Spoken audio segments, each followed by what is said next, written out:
Hi there guys, in this video we'll be taking a look at the new exploration mechanics in 3.3.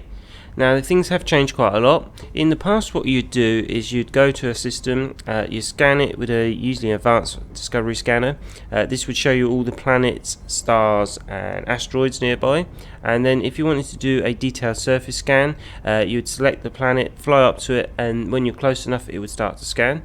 Now this is all changed in 3.3 and we have a lot more different processes in place. This could actually change this process between now and final release because this was recorded in the beta. However, in my experience it's unlikely it's going to change that drastically. I did create this video just to explain things a bit easier because I did find some of the other videos didn't explain some of the little things that are required and it could be quite confusing. Anyway, so the first thing we need to do is set up the discovery scanner. Now we don't have all the different versions, we just have the one discovery scanner now, which makes things a bit more simpler. Set it on a file group like so I've just bung it on the first group. Like I said, this is a discovery ship, so there's no weapons on board, so they would be above, I would think, so you don't have to worry about them. So first thing you want to do is to try and use the discovery scanner. This kind of pings all the planets that are sort of nearby and gives you a thing, but as soon as you do you'll get this message and it say module cannot be used in this cockpit mode. Now for quite a while I was wondering what that meant, as we've had this cockpit for what, 2 or 3 years if not more, and so I didn't know what that meant. So after a bit of investigation, what that means is that we're currently in a combat mode at the moment with the old style HUD. So what we need to do is to switch to an Interstellar HUD. So looking around, like I said, eventually found where it was. So what we need to do is to set a hotkey for this. So what we need to do is go into our options. If we go into controls and then we come through this list, you can see that we've got one here says mood switches. So if we open this one and come down, now it's at the very bottom of this, which is switch HUD mode. So you need to put a key there and bind it. Without that you can't get into the other mode, and I've spent ages looking for how to do it. So like I said, put the binding in and you shouldn't have a problem. So, like I said, I've set S, but you can set whatever you like.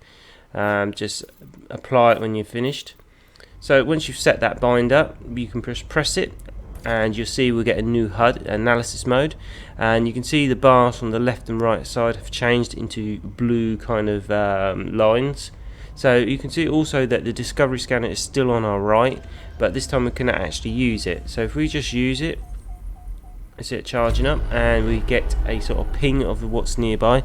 It won't show us everything, it depends on the system. If it's a recently explored and there might be some stuff there, but generally I'm trying to find a system with not much in there. So you can see there is some stuff here, it's just what's already been found and so forth. Okay, so with that done, we can just have a quick look and see what's already there, but there won't be the full map there because we've only kind of like pinged what's nearby. It's changed, like I said before. So to what we need to do to actually find all the other system bodies and get sort of detailed surface information on them is we need to set some more binds up. So if we come back into the controls and we come right down to the very bottom, we see we have a full spectrum system analyzer, or FSS some people abbreviate it to, and that was very confusing finding what it is. So what we need to do is to set 2 binds up for entering and leaving. You need to set some binds up for the camera pitch and yaw. For this I've just set my controller for that, but you'll have to set them up. You need to set the zoom in and out and then the tuning as well, as that's very important. I haven't found this dead zone working very well. I do find it jumps quite fast. Maybe that's something they're changing beta. Anyway, so with them binds set up, we can go into our new mode. So once you have all your binds set up, you can use the FS scanner. Now what this allows you to do is to find unknown planets, stars, asteroids and signal sources. To do this I'll just go explain how it works. So around about 75% down on the screen you can see there's a bar that says filtered spectral analysis. In the very middle of it we have a grey line, which is where we are at the moment. At the very far right it tells us where this line it means. So if we go to the far right you can see this is around about gas giants. On the actual line in the middle of the screen you can see there's little squiggly blue lines. Now that means there is something in this system that classes under that. So if we come down, you can see this is ammonia world, so there must be an ammonia world in this place. There's some ice bodies here, there's some rocky bodies, there's a high metal content world here at least, there's a few asteroid clusters, and on the very far left we have our unknown signal sources. So we're going to look for an ammonia world this time. So if we move it back to around here, you can see it says that. So once you've done that, you need to move the camera around, and you can see these kind of blue flashing blobs that can be quite hard to see. So what we need to do is to move our camera around and to see if we can find something. So you can see when we get near, there's a kind of white circle inside. Here it's actually full, which means we've actually found an ammonia world. But if we haven't got the tuning quite right, you'll see it'll be a dotted little circle, and what that means is we haven't got the tuning quite right. As it's solid, that means we've actually found the correct thing. So if I just move it to a gas giant, so you can see it is a little dotted circle in the middle. So if we just retune that back to ammonia, you'll see it'll go solid. So once you've got it like that, you'll need to zoom in, so you need to set the binds for that. Not necessarily that will show you the planet straight away.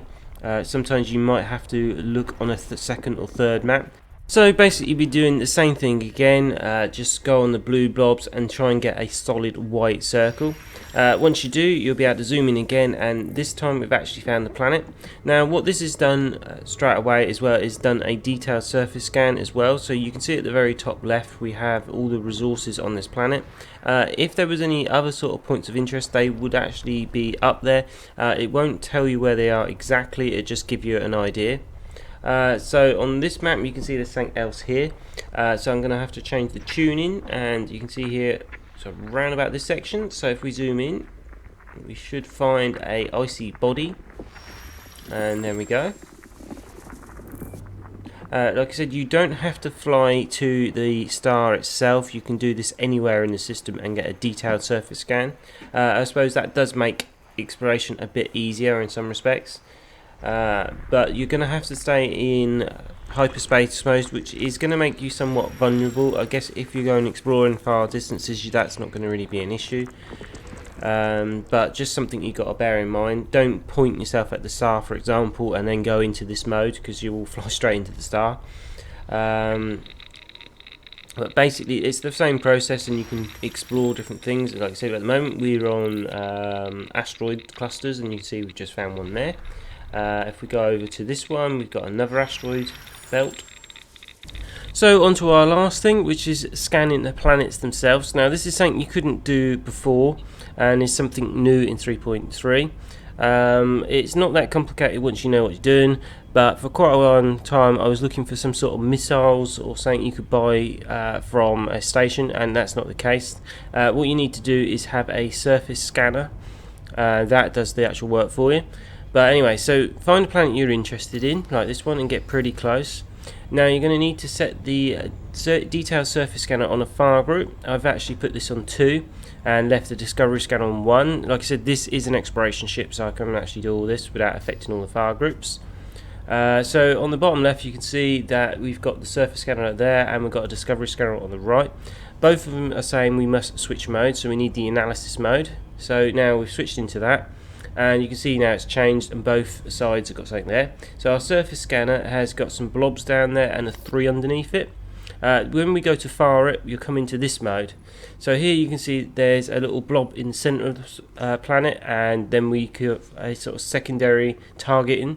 This sort of gives you an idea of where you're firing it around the planet. You can fire up to 3 projectiles at once, and they're unlimited amount. So if we fire one over this way, so this should go around the back. To fire it, just press the fire button again, which you assign to it, and it does take a little bit of time, but when it gets there you'll see our impact, and then it'll have a sort of big splash, and at the very bottom left you can see our percentage mapped has gone up to 37%.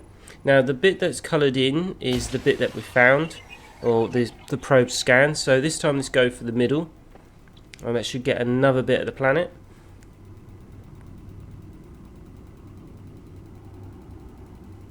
So once it impacts, you can see we've actually discovered more of the planet, and we've coloured in this section.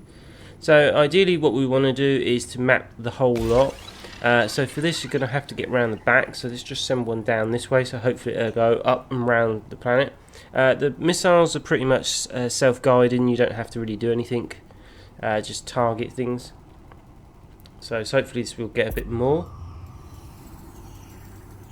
You can see we were up to 89%.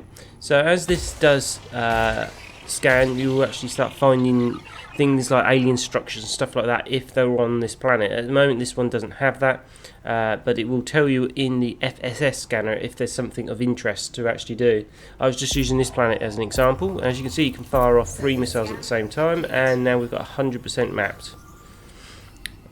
So that is something that is not what you could do before, and like I said, what this does is it scans the whole planet, and if there's points of interest, it marks them in your navigation. Okay, so hopefully that's helped explain everything. It is a bit confusing at first, especially when you don't know all these binds, but it definitely is nice to have these things in your navigational log, so you can actually find them pretty easy.